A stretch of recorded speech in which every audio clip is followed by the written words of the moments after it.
Greetings friends, welcome to the Charge Jump Ability Guide. In this video I'm going to show you how to do a classic superhero super jump, kind of like prototype styles, where the longer you hold the X button, the higher you will jump when the X button is released. Alrighty friends, let's get stuck in. Woohoo! Okay, so first things first, we're going to get a puppet. If you've already got your puppet or your character in your game, that's cool. But I'm going to go gameplay gear, blank puppet collection. Alrighty, and yeah, you can literally just copy and paste this into your particular characters that you've got at the moment. We're going to go into our puppet logic, and the first thing we're going to do is put down a little timeline. We're going to go into the timeline, and with the X button we're going to make it short, so maybe about 3 seconds or so. Then with L1 and right on the D-pad, we'll make the timeline a bit bigger, so it's a little bit easier to see what's going on. We'll put down a keyframe on the left side. That'll just be the beginning. That's kind of our starting point where our jump is at its shortest. And then over here, we're going to put down another keyframe, and this is going to be where our jump is at its biggest. So in other words, it'll take us 3 seconds to get to our highest jump level. So now we're going to scope out with L1 and circle. With L1 and square, we're going to go into our puppets tweak menu, and we're going to go, while we're recording with this particular keyframe, we're going to make jump height 10, which is the maximum it can go. Alrighty, then we're going to press L1 and X to create a gradient between this keyframe where our jump is at its lowest and at its highest. And then we're going to make it so that when we press X, by default it's going to make us jump. But we're going to actually delete this little wire here, and we'll go back into this X, or the cross button, we'll connect it to power, and we'll connect it to, so we'll press X to connect it here. We're going to scope in and connect it to restart timeline. So when we press X, it's going to start this timeline, which is going to be set to sustain by default, and it's going to restart the timeline. So basically every time you press X, it's going to start that timeline at the beginning again. If you don't have it connected to restart timeline, then you're going to tap X, and if you'd previously fully charged it, just a tap will give you a fully charged jump. So it's important that it restarts the timeline every time as well. Okay, sweet. And now we want to make it so that when we release X, we're actually going to do a jump. So at the moment when we press X, it's going to charge up our jump, but currently there's no way to actually make us jump. So the way that we're going to do that is we're going to go to Gadgets, whoopsie, Gadgets, Logic and Processing, and then we're going to go Signal Manipulator. We'll put that down over there, connect the X or the cross button, then we're going to go with L1 and square into the Signal Manipulator, Custom Remapper, Pulse at off, and what this means is it makes it so that when X is released, or in other words off, then it is going to give us a signal. Okay, sweet. So let's give this a bit of a try. I'm going to tap X once, and I do a kind of a really small jump. If I hold X for a while, I do a much higher jump. And that's cool, but I think I want to make it a little bit more impressive, a little bit more cinematic.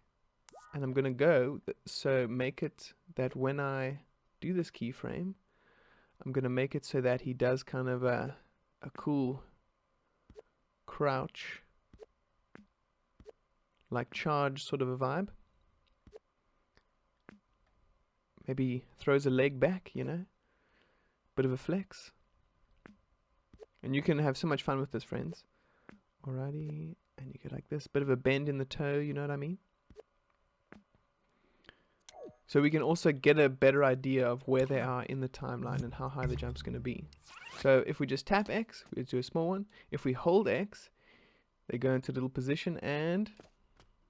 okay.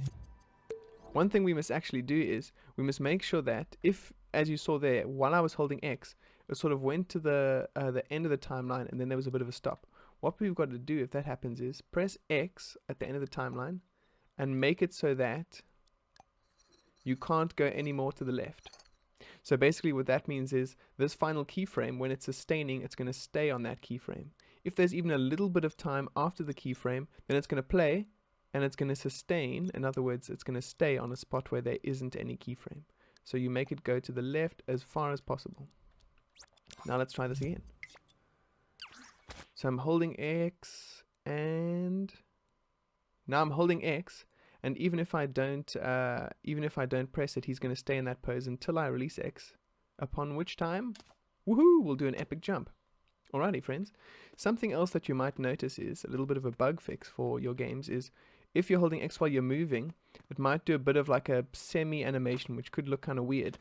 So what you'll do for that is you'll add in another little keyframe.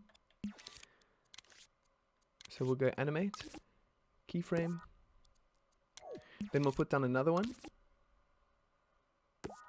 and this one will go into the tweak menu of our puppet and we'll reduce the walk speed, the run speed, as well as the turn speed, and we'll put the keyframe about halfway through.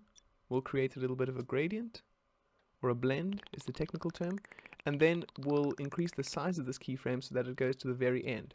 So in other words, what this does is, if I'm just kind of walking around and I tap X, I kind of just do like a nice little jump.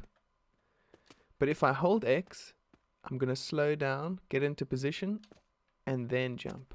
So even if I'm holding the left analog to move, the character is actually going to stop because they're charging up a super jump. Alrighty, friends, that's all there is to it. So I'll go over it briefly once again. All we have to do is add in a little 2 keyframes at the top here. And what this does is it increases the size of the jump and it puts us in a cool pose.